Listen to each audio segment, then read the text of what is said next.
어제 예수님께서 베드로, 야고보, 요한을 따로 데리시고 이제 산에 올라셨고, 그곳에서 예수님께서 변하신 모습, 하얀 모습 옷을 입으신 아름다운 천상의 모습으로 변하셨습니다. 그래서 그 사건을 변화산 사건이라 이렇게 말씀하고 있습니다. 그래서 이 변화산에서 제자들과 함께 있다가 이 세 명의 제자들과 이제 변화산에서 내려왔을 때 다른 제자들과 또 무리들이 함께 있으면서 그것의 서기관들이 제자들과 함께 서로 변론을 하고 있는 거예요. 그때 예수님께서 내려오는 모습을 보면서 무리들이 이제 또 예수님께 가고, 예수님께서 서기관들과 제자들이 서로 변론하는 모습을 보면서 제자들에게 물어보죠. 너희가 무엇을 변론하냐? 이렇게 묻고 있습니다. 그러면서 오늘 이제 놀라운 사건, 귀신 들린 아이를 데려온 한 아버지의 이 사건이 오늘 기록되고 있는데요. 오늘 생각해 보면 첫 번째는 한 사람이 귀신 들린 아들을 제자들에게 데려왔지만 제자들이 쫓아내지 못했다는 것이죠. 그래서 그 이유를 예수님 설명하시는데 믿음이 없었다 이렇게 얘기를 합니다. 마가복음 9장 18절 중반절부터 보면 이렇게 말씀합니다. 내가 선생님의 제자들에게 내쫓아 달라 하였으나 그들이 능히 하지 못하더이다. 한 사람이 아들이 귀신 들렸는데 제자들에게 데리고 왔으나 그래서 제자들에게 내쫓아 달라고 했지만 쫓아내지 못했다 이렇게 얘기합니다. 그 이유에 대해서 19절에 이렇게 말씀하세요. 우리 19절 읽어보겠습니다. 대답하여 이르시되 믿음이 없는 세대여 내가 얼마나 너희와 함께 있으며 얼마나 너희에게 참으리요 그를 내게로 데려오라 하시매. 예수님 말씀하십니다. 믿음이 없는 세대여, 한 사람이 자기 아들, 귀신 들린 아들을 제자들에게 데려왔지만 제자들은 쫓아내지 못했다. 그 이유는 단 한 가지입니다. 믿음이 없는 세대예요. 믿음이 없어. 그러니까 믿음이 없으니까 마지막에 29절에 기도 외에는 이런 이렇게 능히 할 수 없다라고 말씀하신 이유가 아무리 기도를 많이 해도 믿음이 전제되지 않으면 아무런 의미가 없다는 거예요. 그렇죠? 그리고 믿음은 있지만 기도하지 않으면 또 이런 일이 없다는 거예요. 그러니까 모든 것에는 이 믿음이 전제되어서 우리 하나님께 기도하면 능히 귀신을 쫓아낼 수 있으리라고 하는 그 믿음. 그렇죠? 나는 연약하나 내 힘으로 귀신을 쫓아내는 게 아니다라는 믿음을 갖고 있을 때, 그랬을 때 믿음을 통해서 기적이 일어나고 믿음을 통해서 하나님의 하시는 일들이 마구마구 일어나게 돼 있는 거예요. 제자들은 한 사람이 자기 아들 귀신 쫓아내달라고 왔으나 아마 이들은 믿음이 없으니까 주저했을 거예요. 우리가 어떻게 이 아이의 귀신을 쫓아낼 수 있을까? 그러나 예수님은 말씀하십니다. 그게 바로 믿음 없음이야. 그러니까 믿음 없으면 어떤 일도 일어나지 않아.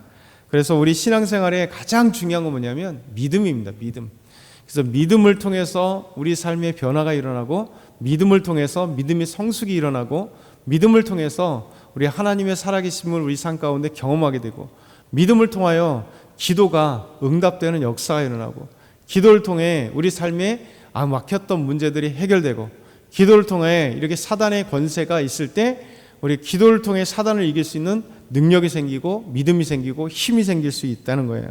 그래서 모든 것의 믿음의 시작이 기적의 시작이고 믿음의 시작이 하나님의 역사의 시작이 될 수 있는 겁니다. 이 두 번째 생각해 보는 건요, 귀신은 아이에게 여러 고통을 안겨다 주었어요. 그러니 이 아이, 자기 아들이 귀신 들려서 제자들이 왔던 아버지의 심령이 얼마나 마음이 아프고 간절했는지를 보여줍니다. 여러 증상들이 나타나는데 첫 번째는 9장 17절과 25절에 보면 아들을 말 못하게 하고 듣지 못하게 해. 귀신이 이 아이가 말 못하고 듣지 못하게 하는 증상이 일어나게 만듭니다. 두 번째는 18절에 나오는데요, 아들을 거꾸러뜨리고 거품을 흘리게 하며 이를 갈며 파리하게, 그런 모습으로 아이가 변하게 가는 모습 때문에 너무나 고통스러운 거죠. 세 번째 모습은 9장 20절에 나와요. 예수님이 오니 아들에게 심하게 격려를 일으키며 땅에 구르며 넘어져 구르며 거품을 흘리게 만들어요. 귀신이 예수님이 오시니까 더 평소에 하던 것처럼 그냥 넘어지고 바락 떨면서 막 거품이 막 물고 일어나게 만드는. 그러니까 이 아이는 얼마나 고통스러워요. 자주 이런 일들이 있었다는 거예요. 그리고 네 번째로는 22절에 나오는데 예수님 물어볼 때 아주 어릴 때부터 귀신이 아들을 죽이기 위하여 물과 불에 자주 던졌습니다. 이렇게 해요.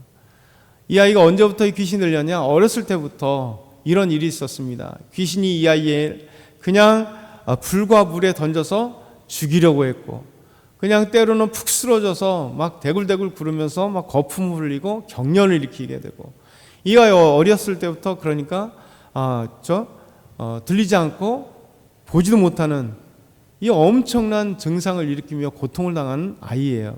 그 원인은 귀신 들렸었다, 이런 거예요. 그러니 아버지의 마음은 얼마나 눈물 흘리는 세월이 되었겠어요.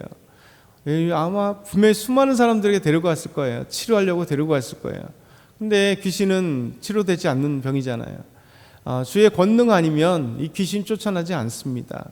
아무리 무당이나 이런 또 무속으로 쫓아낸다 할지라도, 무속의 특징은 귀신을 달래서 쫓아내면 다음 귀신이 더 와요. 더 큰 귀신이 오게 돼 있기 때문에, 그래서 무속하는 사람은 자주 말씀드린 것처럼 무속을 또 하게 돼 있어요.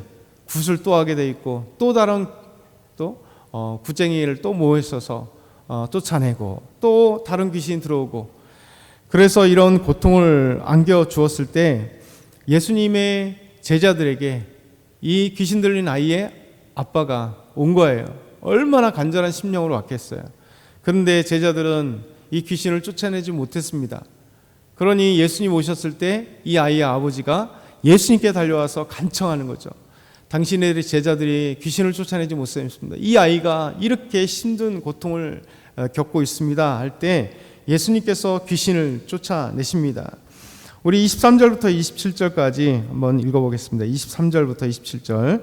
예수께서 이르시되 할 수 있거든이 무슨 말이냐? 믿는 자에게는 능히 하지 못할 일이 없느니라 하시니, 곧 그 아이의 아버지가 소리를 질러 이르되 내가 믿나이다. 나의 믿음 없는 것을 도와주소서 하더라.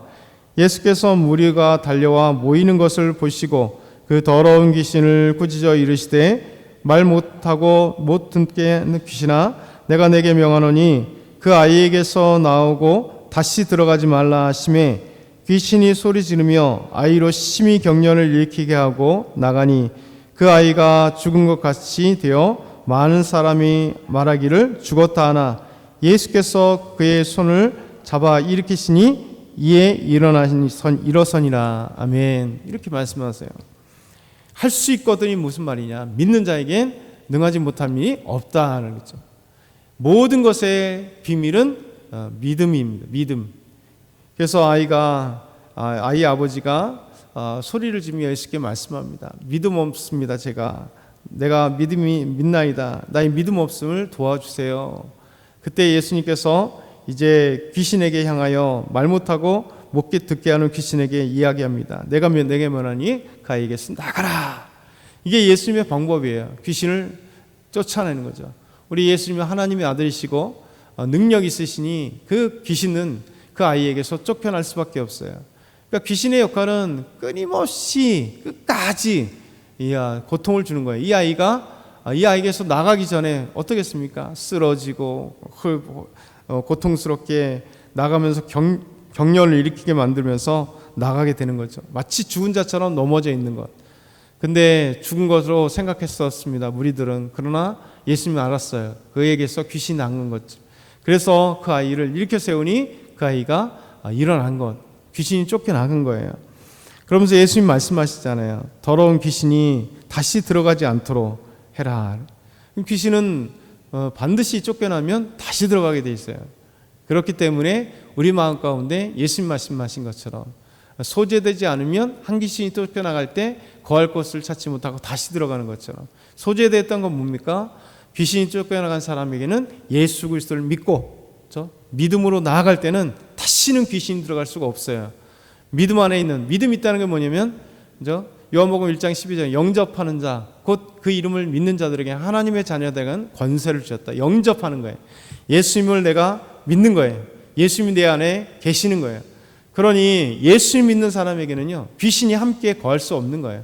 우리가 하나님의 성전이 되었기 때문에, 하나님이 내 안에 계시고 성령님이 내 안에 계시기 때문에 우리는 이제 거룩한 성전, 교회가 된 거예요. 그러면 귀신들은 다시 들어오지 못해요. 귀신은 다시 들어오지 못합니다.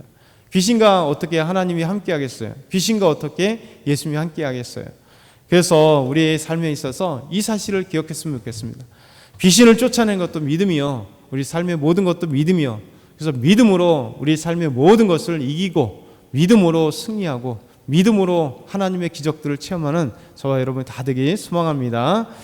사랑의 하나님 아버지, 감사합니다. 오늘도 믿음으로 승리할 수 있도록 도와주시옵소서. 저희 믿음 없음을 불쌍히 여기셔서 우리에게 강력한 믿음을 허락하여 주시옵소서. 그래서 기도에 응답받게 하시고 기도를 통하여 우리 삶의 모든 막혀진 것들을 아버지 뚫게 하시고 기도를 통해서 믿음으로 승리하게 하시고 기도를 통해 사단의 어떤 계계도 이겨나갈 수 있도록 도와주시옵소서. 이제 하나님, 목요일부터 시작되는 유초등부 성경 캠프, 하나님 또 다음 주에 있는 우리 화요일부터 수요일 목요일까지 중고등부 수련회, 하나님의 권능의 역사 속에 우리 아이들이 큰 은혜 받게 하시고 하나님 만나게 하시고 하나님 영광과 찬송 들리게 하시고 인도하시는 우리 사모님과 우리 귀한 선생님들이 모든 것들을 하나님 인도하시고 그곳에 있는 우리 선생님들과 또 교육자들과 모든 집회를 인도하신 모든 분들에게 하나님의 권능과 역사가 있게 하여 주옵소서. 감사합니다. 예수 그리스도의 이름으로 기도드렸나이다.